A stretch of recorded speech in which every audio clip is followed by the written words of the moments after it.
আমার মেয়ে খুব খুশি, আসছে সকাল সকাল রেডি হয়ে গেছে। তার গার্লস গাইডের প্রথম ক্যাম্প আজকে। আর আমরা কালকের বিরিয়ানি ছিল, সেটা দিয়ে নাস্তা করে নিলাম। আসসালামু আলাইকুম, আশা করি সবাই খুব ভালো আছেন। আর একটা নতুন ভিডিওতে স্বাগতম আমার ছোট্ট সংসার মণিকেশ্বরে। আমি মণি। আশা করি আমার ভিডিওটা স্কিপ না করে পুরো ভিডিওটা দেখবেন। আজকের ভিডিওটা ভালো লাগবে, আমার যেহেতু ভালো লাগছে আপনাদেরও ভালো লাগবে, তাই শেয়ার করলাম। আজকের ভিডিওটা শেষ পর্যন্ত দেখবেন ইনশাল্লাহ। ছেলে মেয়ে তারপর তার বাবা বের হয়ে যাওয়ার পর আমি শুধু রান্নাঘরে রান্না বসিয়ে দিয়েছি দুপুরের জন্য। আজকে আর আমাকে যেতে হয়নি মেয়ের সাথে। তো আজকে রান্না করব মাছ। এই যে মাছ ভাজি বসিয়ে দিয়েছি, পটল চিংড়ি রান্না করা শেষ।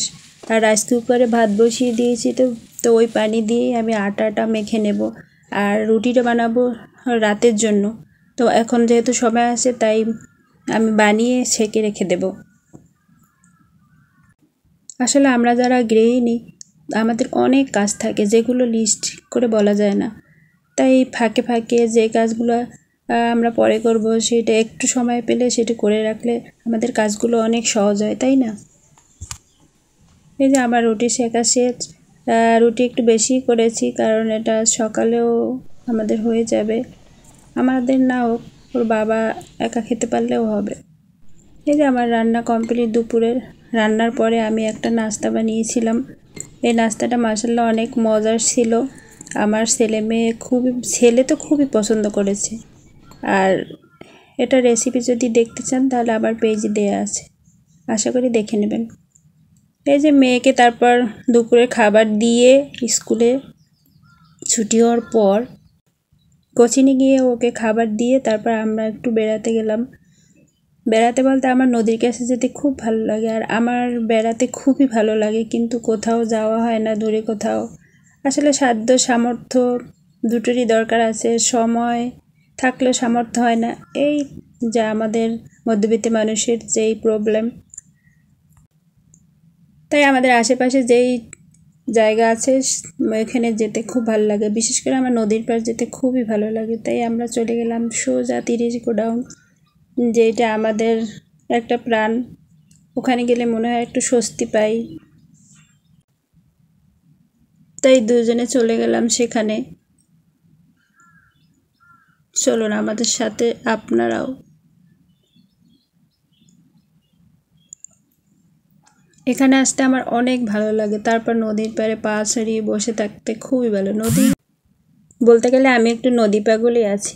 নদীর পাড়ে বসে থাকতেই আমার ভালো লাগে। আমার মতো এরকম কে কে আছেন যারা নদীর পাড়ে বসে থাকতে ভালো লাগে? অবশ্যই কমেন্টে জানাবেন।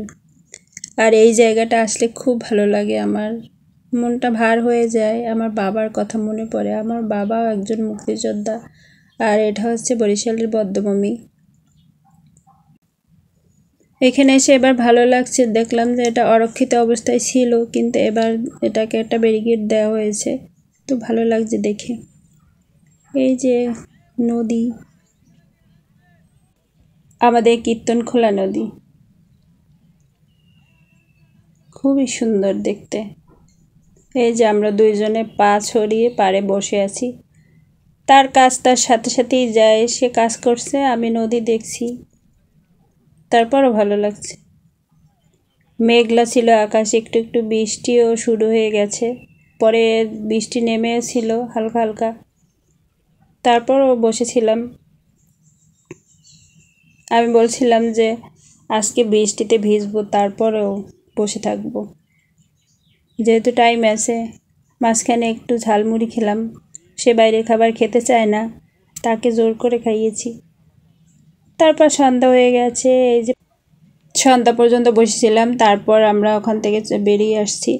তো আজকের ভিডিওটা এই পর্যন্তই। যদি কোনো কিছু ভালো লাগে অবশ্যই লাইক কমেন্ট শেয়ার করবেন, আমার পাশে থাকবেন, আমাদের জন্য দোয়া করবেন। আপনারা খুব খুব খুব ভালো থাকবেন। আল্লাহ হাফেজ, আসসালামু আলাইকুম।